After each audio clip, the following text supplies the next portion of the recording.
नमस्ते फ्रेंड, मैं doctor Sameer Deshmukh, Shri speciality homeopathic और एक्यूपंक्चर क्लिनिक में आप सबका स्वागत है। आज हमारे चर्चा का विषय है वेरिकोस वेन। दोस्तों, चर्चा शुरू करने से पहले आप मेरे चैनल को सब्सक्राइब कीजिए और बेल आइकन को हिट कीजिए ताकि इसी प्रकार के हेल्थ रिलेटेड नए नए टॉपिक्स की अपडेट आपको लगातार मिलती रहे। अब हम जानते हैं वेरिकोस वेन यानी क्या। वेरिकोस वेन यानी नसों का फूलना और नसों में गांठें बन जाना। दोस्तों, इंसानी शरीर में दो प्रकार की नसें होती है। एक होती है आर्टरीज, जो ऑक्सीजनेटेड ब्लड को यानी शुद्ध ब्लड को हार्ट से लेके शरीर के हर अंगों तक, हर हिस्सों तक पहुंचाती है। और दूसरी होती है वेन्स, जो डीऑक्सीजनेटेड यानी अशुद्ध ब्लड को शरीर के सभी अंगों से हार्ट की तरफ लाती है। और वेन्स भी दो प्रकार की रहती है। एक होती है सुपरफिशियल वेन्स और एक होती है डीप वेन्स। सुपरफिशियल वेन्स यानी जो हमें बाहर से दिखाई देती है, ये इस प्रकार की जो वेन्स हमें दिखाई देती है उसे सुपरफिशियल वेन्स कहते हैं। और डीप वेन्स यानी वो शरीर के अंदरूनी भागों में होती है। तो दोस्तों, वेरिकोस वेन यानी जो वेन्स रहती है उसमें फूल जाना, सूजन आना, गांठें बन जाना, क्योंकि वो वेन्स में ब्लड जमा होता है और उसकी इलास्टिसिटी कम होके वेन्स फूल जाती है और उसमें गांठें बन जाती है और एड़ी टेढ़ी गुच्छेदार स्ट्रक्चर हमारे शरीर में उभर के आते हैं। जनरली वेरिकोस वेन ये पैरों के वेन्स में देखे जाते हैं, जनरली थाइज में और काफ में। दोस्तों, फीमेल्स में मेल्स के मुकाबले वेरिकोस वेन का प्रमाण ज़्यादा देखा जाता है। अब हम जानते हैं कि वेरिकोस वेन के कुछ कॉमन कॉजेज़ क्या है। उसमें सबसे पहला कॉज है वेन्स के वॉल का डैमेज हो जाना। दूसरा कॉमन कॉज है प्रेगनेंसी। तीसरा कॉमन कॉज है खड़े रह के ज़्यादा से ज़्यादा काम करने की आदत या ज़रूरत रहना, स्टैंडिंग वर्क, या फिर कुछ सिलाई काम करने वाले लोग या साइकिल रिक्शा चलाने वाले लोगों में ज़्यादातर के वेरिकोस वेन पाई जाती है। अभी हम देखेंगे कि वेरिकोस वेन की पैथोलॉजी यानी प्रोसेस क्या है। दोस्तों, शरीर में ऑक्सीजनेटेड ब्लड अदर पार्ट्स में भेजने के लिए दिल यानी हार्ट की योजना की गई है। ये पंप की तरह काम करता है और खून को हर एक हिस्सों में भेजता है, लेकिन खून के अदर पार्ट्स से हार्ट की तरफ आने के लिए कोई पंप नहीं है। इसीलिए खून को अदर पार्ट से यानी पैर हाथों से हार्ट की तरफ आने के लिए खूब कोशिश करना पड़ती है। और वेन्स में कुछ वॉल्स यानी झड़पें लगाई होती है जो एक ही दिशा में खुलती है, ऊपर की दिशा में खुलती है और नीचे की दिशा में बंद होती है। खून ऊपर आते वक्त ये खुल जाती है और खून नीचे न खसके ग्रेविटी के फोर्स की वजह से इसलिए बंद हो जाती है, यानी खून नीचे नहीं खसकता। अगर ये झड़पें कुछ कारणवश खराब हो जाए तो खून वॉल्स के कुछ हिस्सों में जमा रहता है और वेन की वॉल्स फूल जाती है। उसे हम वेरिकोस वेन कहते हैं। अब हम जानते हैं वेरिकोस वेन के सिम्टम्स। वेरिकोस वेन्स का सबसे इम्पॉर्टेंट और पहला सिम्टम है नसों का फूल जाना, नसों में गुच्छेदार गांठें आना और टेढ़ी मेढ़े स्ट्रक्चर बनना। दूसरा सिम्टम है नसों में दर्द होना, जलन होना या अंगार होना।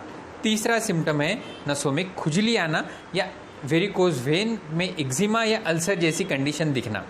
और उसके आगे का सिम्टम है कुछ वेन्स में से ब्लड लीक होना। दोस्तों, देखिए दोस्तों, वेरिकोस वेन ठीक करने के लिए काफ़ी सुंदर रेमेडीज़ है या मेडिसिन्स है, लेकिन हमें कुछ लाइफस्टाइल चेंजेस भी करना सबसे ज़रूरी है। उसमें सबसे पहला लाइफस्टाइल चेंजेस ये है कि हम सोते वक्त पैर के नीचे एक पिलो लेके सोए। जिनको भी ज़्यादा से ज़्यादा खड़ा रहने का काम है उन्होंने बीच बीच में बैठिए और पैरों को ऊपर उठा के बैठिए, यानी सामने एक स्टूल रख के उस पर पैर 10 या 15 मिनट तक रखें, जिससे पैर को और नसों को आराम मिले और वेन्स में सूजन ना आए। और हम वेरिकोज वेन के लिए कुछ मेडिकल में स्टॉकिंग्स भी मिलते हैं, यानी सॉक्स रहते हैं, वो स्टॉकिंग्स का भी इस्तेमाल कर सकते हैं जिससे नसों को सपोर्ट मिले और उसमें कम से कम सूजन आए। दोस्तों अभी हम बात करते हैं कि इसके लिए प्रॉपर ट्रीटमेंट क्या है। दोस्तों अलाइड साइंस में वेरिकोज वेन के लिए कोई औषधि नहीं है। इसमें एलोपैथी में सिर्फ सर्जरी एडवाइस की जाती है, लेकिन होम्योपैथी में इसके लिए बहुत ही असरदार और बेस्ट रेमेडीज़ अवेलेबल है। अब हम उनके बारे में जानते हैं। सबसे पहली रेमेडी या मेडिसिन्स जो है वो पल्सेटिला 30। ये मेडिसिन इनिशियल कंडीशन में जिनको वेरिकोज वेन की शिकायत शुरू होती है उनमें काफ़ी असरदार पाई गई है। जो भी लोगों को गर्मियों से तकलीफ होना, पानी की प्यास कम होना, स्पाइसी फूड खाने की चाहत होना, ऐसे लक्षण हैं, उनमें पल्सेटिला बहुत अच्छे तरीके से काम करती है। अगली मेडिसिन है कार्बोवेश 30। जो लोगों में शुरुआती दौर में नसों का फूलना है या उसको हम स्पाइडर वेन कहते हैं और जिनमें गैसेस की समस्या बनी रहती है और इम्यूनिटी कमज़ोर रहती है, ऐसे लोगों में कार्बोवेश 30 बहुत ही अच्छे तरह से काम करती है। ये दोनों मेडिसिन 30 पोटेंसी में सुबह शाम लेनी चाहिए। अगली मेडिसिन है लैकेसिस 30।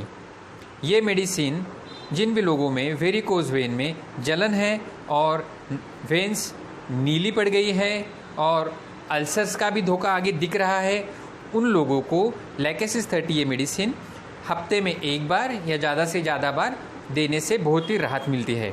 दोस्तों अगली मेडिसिन है वाइपेरा 30। ये मेडिसिन भी जो लोगों में वेरिकोज वेन के जगह में क्रैम्प्स है, बहुत ही ज़्यादा दर्द है, खड़े रहने में दिक्कत है, ट्रेमर्स है, उन लोगों में बहुत ही अच्छे तरीके से काम करती है। मित्रों अगली रेमेडी है फ्लोरिक एसिड 30। वाइपेरा 30 भी हम सुबह शाम दे सकते हैं 2 बार और फ्लोरिक एसिड 30 भी 2 टाइम दी जाती है। जो लोगों में वेरिकोज वेन में बर्निंग सेंसेशन है और गर्मी से तकलीफ बढ़ती है, उन लोगों में ये मेडिसिन सुबह शाम 2 बार देने से बहुत ही अच्छा काम करती है। दोस्तों अभी हम आगे जानेंगे कुछ मेडिसिन जो अदर मेडिसिन के साथ भी हम लगातार दे सकते हैं।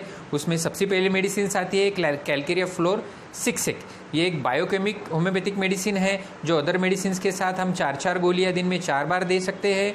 ये मेडिसिन अगर वेन्स में स्टिफनेस आ गया है, इलास्टिसिटी ख़त्म हो चुकी है, तो उसकी स्टिफनेस कम करने के लिए और इलास्टिसिटी बढ़ाने के लिए बहुत ही अच्छी और कारगर बायोकेमिक रेमेडी मानी गई है। और इसमें एक सबसे बेस्ट होम्योपैथिक मदर टिंचर जो वेन्स की हर समस्या शरीर में कहीं भी रहे तो रामबाण मेडिसिन है, वो है हेमेमेलिस मदर टिंचर। ये मेडिसिन 10 से 15 बूंद या 15 से 20 बूंद पेशेंट की कंडीशन देख के आधे कप पानी में डाल के देनी चाहिए। इससे काफ़ी अच्छे रिजल्ट पाए जाते हैं। और अगला एक मदर टिंचर है वो है बेलिस्पर। ये भी मदर टिंचर वेन्स की समस्या के लिए बहुत ही असरदार है। 10 से 15 बूंद आधे कप पानी में 2 बार देने से बहुत ही अच्छी रिजल्ट देखे जाते हैं। तो दोस्तों मैं आशा करता हूँ कि आपको आज का ये मेरा वीडियो बहुत पसंद आया होगा। तो अभी मेरे वीडियो को लाइक कीजिए और सभी आपके दोस्तों मित्रों में ये वीडियो को ज़रूर शेयर कीजिए दोस्तों। और अगला टॉपिक देखने के लिए मेरे चैनल को सब्सक्राइब कीजिए और बेल आइकॉन को हिट करना ना भूलिए। Thank you very much. स्वस्थ रहिए, मस्त रहिए।